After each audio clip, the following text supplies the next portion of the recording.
Want to speak real Norwegian from your first lesson? Sign up for your free lifetime account at norwegianclass101.com. When you decide to learn a language, it's exciting, but there are lots of different ways to approach your studies. What can you do to make sure you start things off in the best way for yourself? In this video, we'll cover 6 things for you to consider to get you started on the right foot. First, what is your reason for learning? Thinking about your why for studying a language can be so important. If you know why you're doing something, it becomes easier to create goals. There are lots of reasons to learn a language: travel, family, friends, love, and even the experience of living in a new country. Clarifying your reason for learning helps you define your mission and gives you motivation right from the start. Some reasons for learning may be stronger than others. If you live in a country that speaks the language you need to learn, you're probably highly motivated to study because your progress will directly affect your daily life and relationships. If, however, your reason for learning is something like, I want to be able to watch TV shows in that language, your motivation might not be as high as the person in the first example, but that's okay. Everyone has a different, unique reason for wanting to learn a language. Take some time to understand what you want to get out of your studies. This is a helpful first step. Second, set the right goals. Once you've clarified your reason for learning, it's time to set your goals. Don't make goals like, I want to be fluent one day. This type of goal is problematic because there's no deadline for the goal, no clues about how you'll achieve your goal, and no way of knowing when you've reached fluency. Your goals need to be small, measurable, realistic, and have a deadline. Try making monthly goals instead of yearly goals.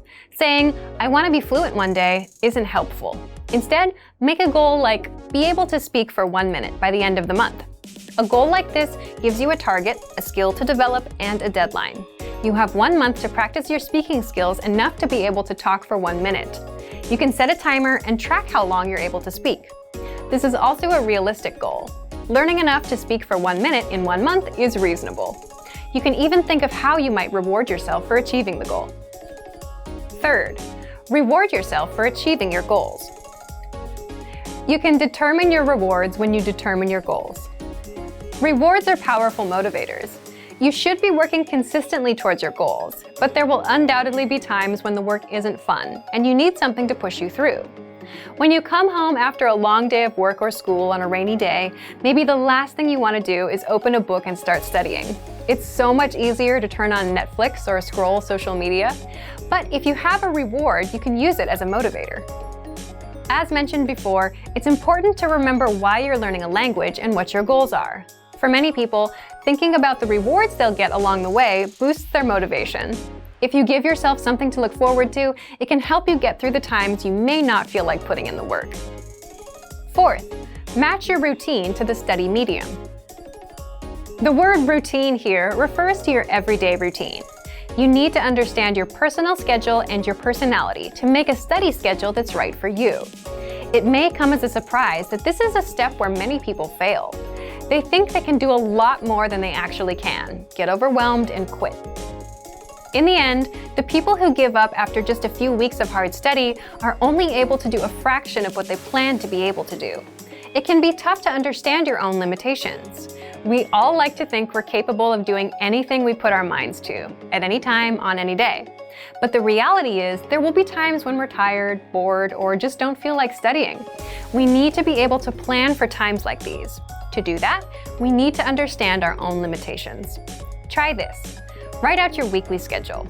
Where do you have some existing time that you can spend on studies?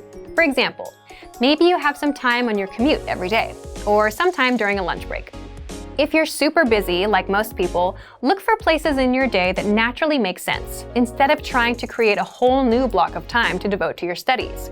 Maybe it's when you visit a cafe, or when you're on the bus or train. See if there's a place where you can match the medium, the learning method, to your existing routine. For example, on your commute in the morning, you can listen to an audio lesson twice a week, or listen once a week after dinner at home while you do chores. Break out some vocabulary flashcards during lunchtime. Maybe you can even find a weekend class. Which brings us to our 5th point. 5th, anchor points. These are the connections you make to a language that boost your motivation and keep you attached or anchored to your goal. For example, maybe you have friends or relatives that speak the language. And if you're around them and you're exposed to the language, you're more likely to learn. If you don't know anyone who speaks the language, consider making a monetary investment, like a textbook or a learning program.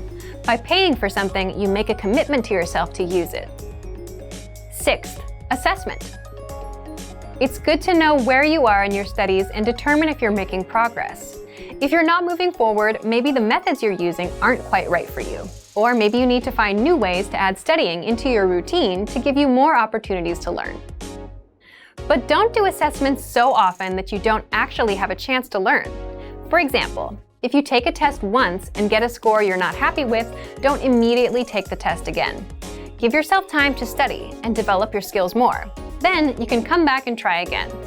Assessment is a great way to keep yourself on track, but don't let tests take over your studies. In this video, we talked about 6 things to consider when you start learning a language. Figure out your reason for learning, set good goals, and choose rewards. Have anchor points, and make sure to match your routine with the medium of study. And finally, make sure you have the proper approach to assessment of your progress. And for more ways to get started learning on the right foot, check out our complete language learning program. Sign up for your free lifetime account by clicking on the link in the description. Get tons of resources to have you speaking in your target language. And if you enjoyed these tips, hit the like button, share the video with anyone who's trying to learn a new language, and subscribe to our channel. We release new videos every week. I'll see you next time. Bye!